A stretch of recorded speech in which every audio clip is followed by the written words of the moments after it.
At ito na po ang aming mga gulay. Time to turn the soil. Centipede! Don't go, Sylvester! Oh, it's danger. Oh my God. Hello, good morning. Welcome to Maria Lesson Channel. Today's video ay magsimula na po kami pananim sa wakas. Lakas ang ulan kahapon guys, kaya perfect po ngayon magtanim. And pa-winter na po sa Australia, kaya ang ipananim po namin ay pang-winter crop vegetable. By the way, ito palang pinagkabisihan ko po kahapon. I give them a haircut, itong hedge po namin. Tingnan nyo po. Ang ganda po ulit. Actually, 3 po sila. Ito rin po. Sobrang haba na po talaga sila kahapon hanggang dito. Kaya kinat ko po sila a lot shorter para hindi siya basta agad tutubo. Ang hirap po siya i-haircut kasi kailangan talaga all the way circle around. And then, yes, maganda na po siya. At ito na po ang aming mga gulay na itatanim. Iba't ibang gulay po guys, kaya excited na po ako magtanim ulit. Tara, let's go to the backyard. Excited na po ako itanim lahat ng gulay namin.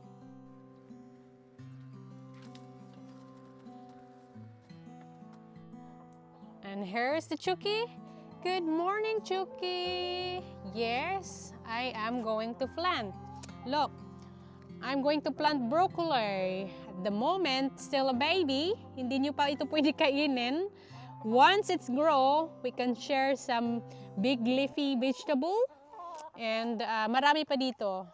Meron kaming coriander. Maganda po ito itanim pag winter kasi mas prepare pag malamig. And then cabbage, maraming cabbage po. At nandito na po tayo sa aming garden. And meron po kami ditong greenhouse. I built that one. Tapos dito po ay empty na po ito. It used to have lots of spinach. So ngayon ay tataniman ko po dito ng bago ng cabbage. And dito po ay magtanggal po kami ng maraming ano dito. Yung hindi na namin gagamitin. So yung strawberry, it used to be we only have 10 strawberry po dito. And then suddenly na out of control po sila, and then kailangan po namin to tanggalin lahat dahil magtatanim po kami dito ng bagong broccoli. Good morning! Good morning, Honey Bay. So what we gonna do today? We're going to do a complete garden makeover. Makeover! Wow, I'm so excited. So let's start here first, the strawberry. I will do my best kung anong masave ko po dito dahil hindi ko na alam kung saan po yung roots. And then meron pa naman kaming strawberry doon sa greenhouse. So kung ano lang ang mabubuhay at ano po yung masave ko, yan po ang matitira.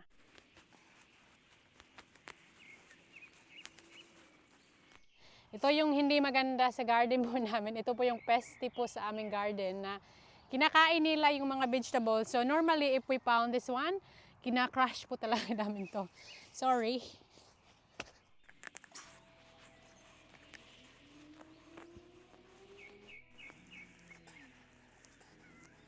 So guys, pag nagtatrabaho talaga kayo sa garden, the more you work hard, the more you feel the heat. Kaya tanggal-tanggal talaga ng damit kahit malamig.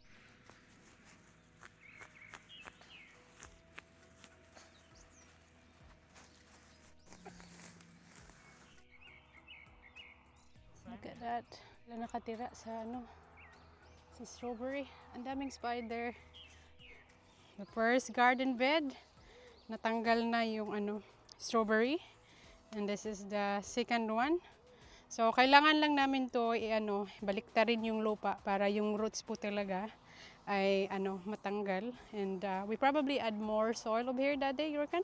Yeah, we'll put a little bit of topsoil on and mix it in. And this one. This is the next one. And slowly na po dito malilinis na area. Kamay, kahit naka-gloves. Sobrang dumi. Okay, let's start. Pull this one again. Actually, the magandang variety po talaga na strawberry po namin doon sa greenhouse. Dito, it's not much fruit.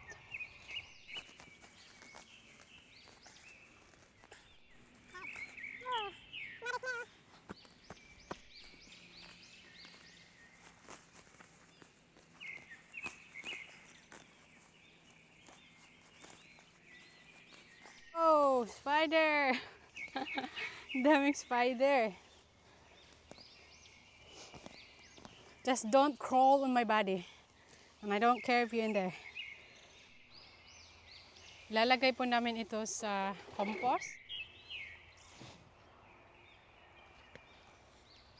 And ito na, at last, makikita na natin yung garden bed po talaga. Ito yung ginawa ko last year. Ako po talaga yan ang nagpanday. And surprisingly, still, pretty strong pa rin po siya. Chuchuk! Akala ng mga manok para sa kanila. This is a compost. They're really looking. What is it? Ayan.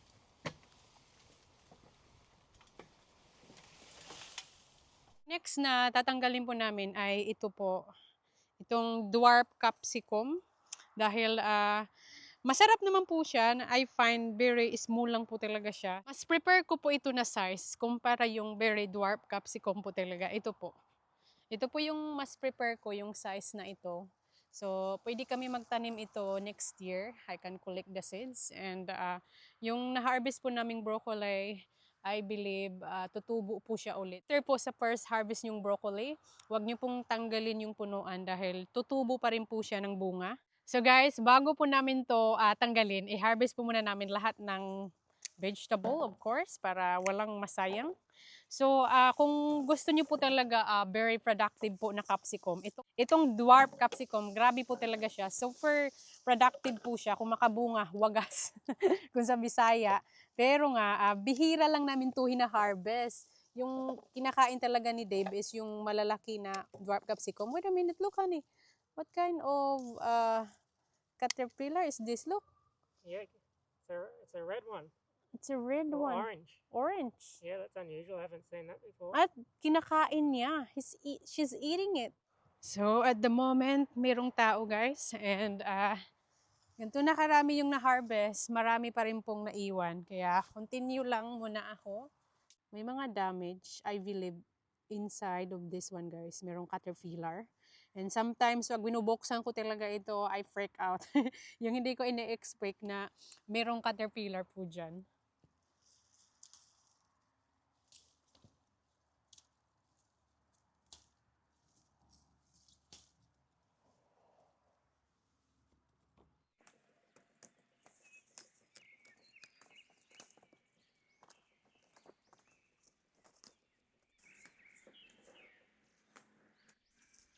There we go. Here is the capsicum, guys. Ito yung na-harvest. And the honey, it's ready to fall the capsicum plants. Whoa. Oh, it's pretty soft. Yeah, it's very soft because it's been raining here a lot.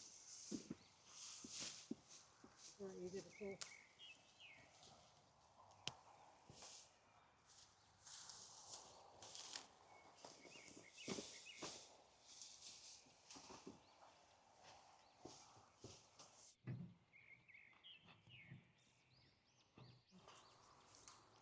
At ito po yung very healthy po naming parsley. Kailangan din po itong tanggalin kasi sabi ni Deb, during winter, meron pong frost early in the morning kaya mamamatay din lang po siya. Hindi po siya namin itatapon. Ilalagay ko po ito sa freezer. I-cut ko lang po siya and then pag nagluto po ako ng soup or anything, automatic ko na po siya ilagay. And the rest we will give to the chook.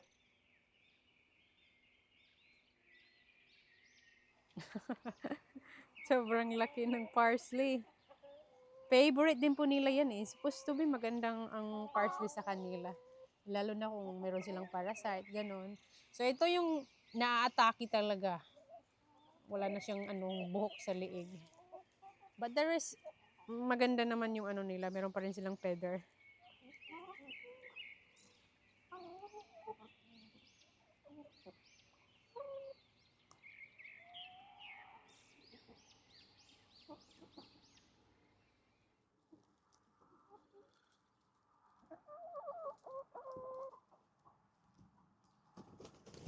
Huhugasan po natin tong parsley para kung i-cut ko po ito, ready na po siya, malinis na.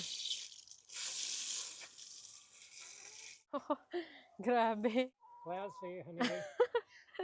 That's a big one, grabe. Bushy na bushy guys, oh.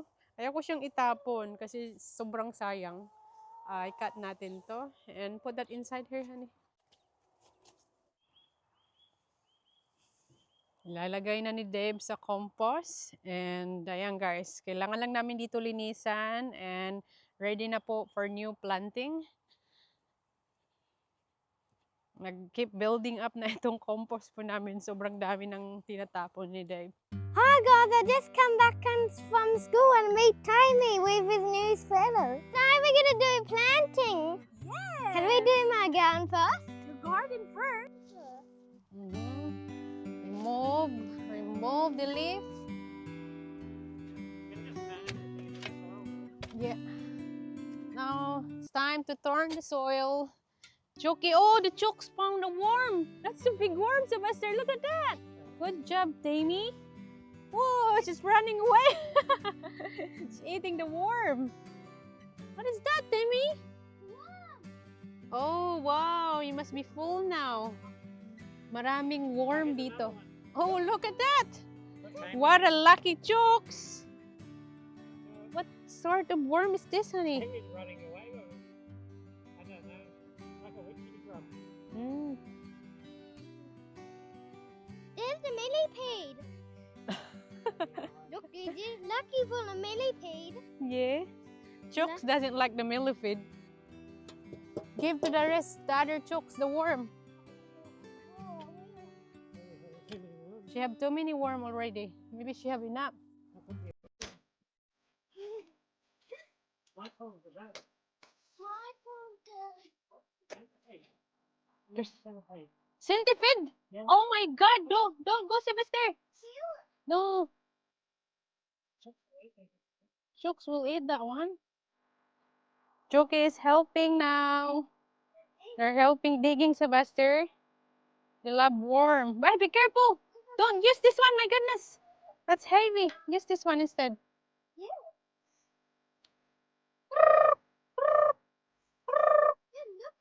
There we go. Whoa, big worm.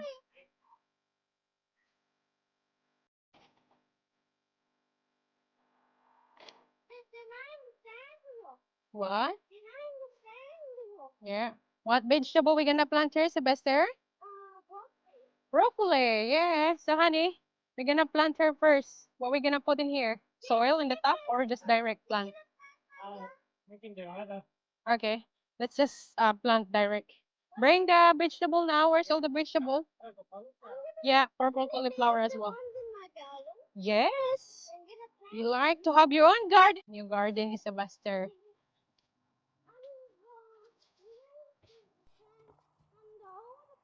Yeah?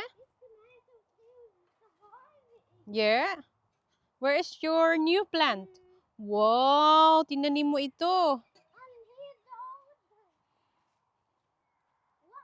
don't know what happened to my wool. Mm-hmm. Look, it's getting Oh, you got a head broccoli now. Yes, it's tiny. That's good. And look at this one. You plant this one. Siya rin yan ang gumawa. Nilagay dyan ang mga So bricks. they can't get them. Good job. Hey! Wow, look at that. It's growing. Yay. Yes. Always they were surviving. Good job, Sylvester. You've been very busy. You've been very busy planting. Lahat ito tanim ni Sylvester. Ah, look at the head. We can harvest that one. Can we harvest Of this course. one? It's so huge, massive. We can harvest probably your broccoli. This one. I want you to harvest that one. We need to get the This clippers. Can we harvest the leaves? Oh, yes. Okay, let's help Daddy first. Mag-plant tayo ng broccoli. We're gonna plant my garden second. Yes, yes, yes, yes. Ito, marami pa rin ditong parsley. Probably we gonna cover this one para marami pa rin kaming matira.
Yung itatanim ko dito na area is celery. Masarap kainin po yung celery. Lagay po natin dito yung label para malaman natin kung anong variety na celery. And tanggalin natin to. Can you please give me water here, honey? Yeah. So the roots. Mahirap kasi ito tanggalin. Minsan nada-damage po talaga yung ano. Okay, that should be right. Thank you. Okay. Let's separate them now.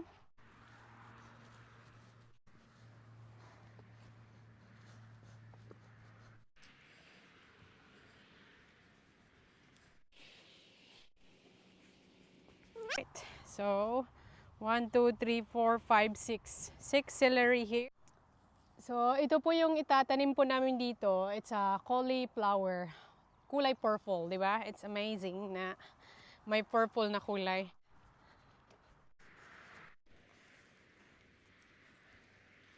Companion po natin dito, baka broccoli, cauliflower, din broccoli po ang dalawa. So maganda po pag magtanim po kayo, let's say cauliflower, broccoli, or kahit broccoli po lahat dito, maganda po magtanim mix po with herbs kasi mas less po inaatake po ang inyong pananim. So ito po yung ginagawa po namin, although mga organic po talaga ang aming pananim, hindi po talaga sila totally naatake ng mga insekto kasi minimix po namin ng herbs. Every time pag nagtatanim po kami ng mga spinach, palagi po talaga may herbs in the middle. So magandang techniques po yan kung gagawin niyo po. It doesn't mean hindi na sila aatakihin po guys ng insekto, pero it will be less. Kasi maamoy po nila yung herbs. An insect doesn't like herbs, lalo na pag very strong smell.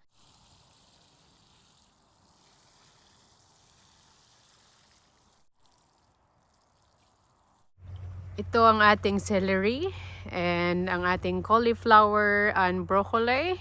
And let's see guys, in the next few weeks, I'm really looking forward na lalaki po ito sila later on at makapag-harvest.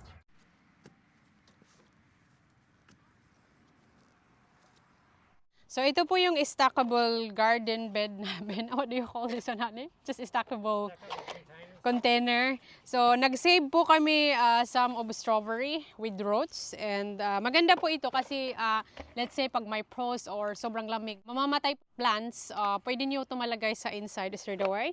So meron po siyang wheels. So it's easy po na to bring inside. So ganito lang po yung style niya. Ayan. Ganyan yung style niya. Maganda po to siya taniman talaga ng strawberry kasi parang yung prutas, mahuhulog lang siya. So yung soil natin. So ito. And ito po yung strawberry natin. So guys, this is a worm casting. This is the reason guys, lahat ng mga pananim namin, it's really doing well dahil yung worm casting is from the worm. So ito yung dumi ng mga worm. So fertilizer po siya and it's natural and organic. Pwede nyo po siya ilagay under the soil pag naglalagay po kayo ng yung pananim, or you can put in the top. It depends. So normally nilalagay po namin siya sa butas talaga kung saan namin tinatanim, pero nakalimutan ko. But anyway, look at this soil.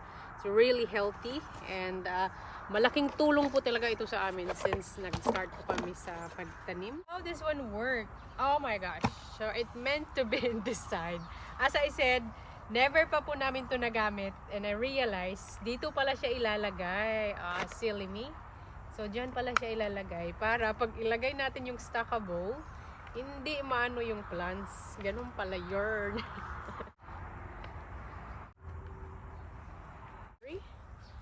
And I'm really hoping mabubuhay po ito.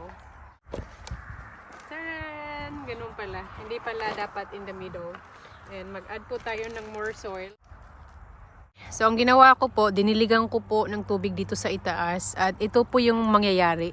So nagda-down po yung tubig dito hanggang sa ibaba. Then ito po yung drainage niya.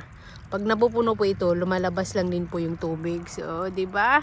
Hopefully po mabubuhay po ito. Let's find out in the next few weeks. Makikita po natin kung makapag-survive po ang ating strawberry. So, dito guys, magtatanim po ako dito ng carrots. So, yung carrots is ayaw po talaga ng malamig. Like, kung meron pong frost, mamamatay po sila. So, perfect po na meron po ditong cover. And pasok po tayo sa greenhouse po namin. And may mga tatanggalin din po kami dito. Itong zucchini. And our silver beet here, grabe. Since last year pa namin to tinanim, tingnan nyo po, still very productive. And marami po kami ditong parsley pa rin. So ang gantong parsley pala ay hindi siya namamatay kahit merong pong frost, yung purely. Pero yung Italian po, yung namamatay pag merong pong frost. And ito po yung aming broccoli. Slowly na po lumalaki yung mga ulo. So at least pag na-harvest na po namin ang broccoli na ito, meron pa kaming coming up na i-harvest yung mga bago naming itatanim. So ito po yung tatanggalin po namin. Itong zucchini po namin. Very productive po sila. Grabe kung makabunga. Ilang beses po kami nakapag-harvest. And yes, namamatay po ito during winter. And ito yung baby broccoli. So, nakakapag-harvest din po kami dito. So, yung greenhouse, it's doing well. Yung silver beet is napakataba. And simulan ko na po dito pagtanim ng carrots. Umulan po kanina, which is good. Kakatanim lang po namin. The plants will be so happy. And ito na po ang ating carrots. Start na po tayo pagtanim. Yung carrots po ay mas prepare po nila kung direct to the soil, like this one. Direct to the soil po ito. Nilagyan ko lang po ito ng mga guys, semento sa side. And gawa na tayo ng butas.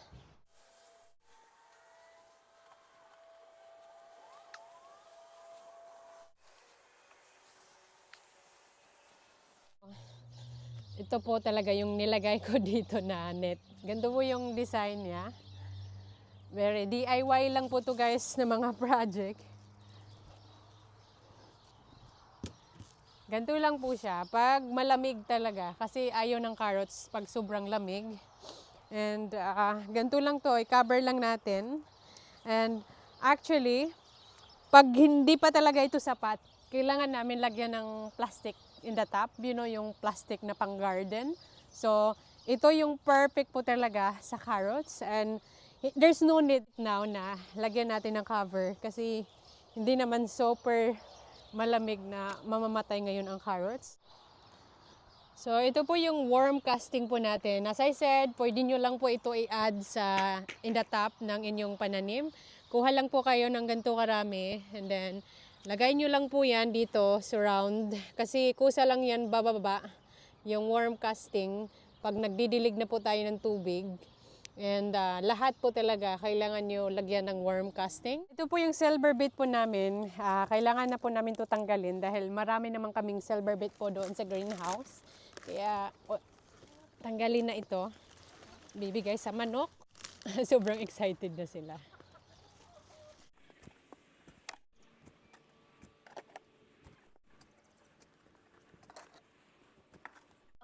Hi! Somebody's back from school. We're gonna plant your own garden, of course. Look, Daddy bringing more soil. My own garden. Obsessed talaga siya sa own garden niya. How's the school? Good. Good. I'm glad to hear that. So we're gonna plant more broccoli here, Sylvester, and then we plant more kale on there, okay? Yeah. Meron kang audience, honey, look. Good job, little man. Yeah, you gotta mix it. Mix, mix, mix, so we can plant broccoli there. 20 broccoli? 20 broccoli. Oh, that's a lot of broccoli you're planning to plant. Kuha ko ng dito.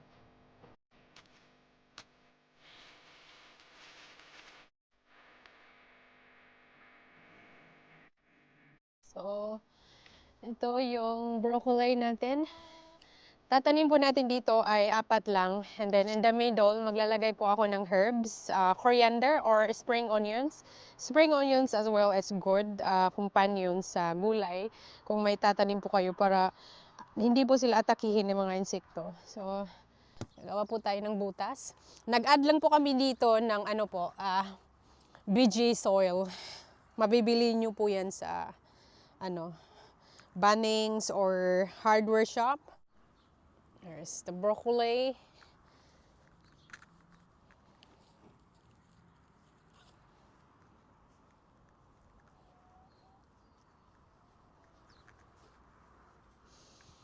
Add tayo ng worm casting first. Put to the hole. And in the middle, naglagay po ako ng coriander. And after all, ito na po ang aming mga bagong pananim. Ito po ay cabbage and strawberry. At marami pa po kaming naiwan na vegetable, to be honest. Magtatanim pa kami bukas, continue. At ito po ay cabbage, dinanim po namin kahapon and mixed with broccoli at the end. At ito naman po ang celery and cauliflower. And of course, itong carrots po na tinanim ko lang po kanina. And sobrang excited po ako to looking forward na lalaki po ito, and i-update ko po kayo pag malalaki na po ito sila. And dito rin po yung kale na tinanim lang po namin kanina ni Dave. Yan. So itong silver beet po ay hindi na po ito namin tatanggalin. So nag-add lang po kami ng 2 bagong pananim. And yes, ang ganda na po tingnan kumpara before. Pretty wild po yung tanim namin before. And si Sylvester and Dave, dahil gusto talaga ni Sylvester magkaroon ng sariling pananim niya, so he decided to plant here a carrots. Wow! Tingnan niyo yung mukha niya, guys. Sobrang happy. It's for your carrots, Sylvester? Wow! That's so nice! How many carrots you gonna plant here? Is it all of it? Wow, you're so lucky. Yeah. Wow, it's time to harvest the eggs. Whoa, there's a lot of eggs here, Sylvester. Oy, dinala pa talaga yung bark. Would you like to harvest the eggs? Yeah. Yes. Yan ang ginagawa niya after school. Nag-harvest ng eggs. Go, darling. It's a lot of eggs. Be careful, okay? Do not break the eggs. I will help you. Blue train. Yeah. Hello, Chucky. Uy. Someone's cleaning on Mommy. The scared Chucky's very scared. Like the Was first she? Chuck. She was scared? The first Chuck was always scared. We wondered why, and that one. Look at that. Everybody's coming. Say, excuse me, why are you taking my eggs? Is that I'm what not she's saying? touching that. Is that what the chuck's saying? No. Why is she speaking with me? They don't know what we are doing. Yeah. Is there an eggs there? No. No? That's it. He's scared. Thanks for the egg, Chucky. Thank you for the eggs, Chucky. Thanks for watching. We're gonna continue. Look at the chuck. It's already in the bag.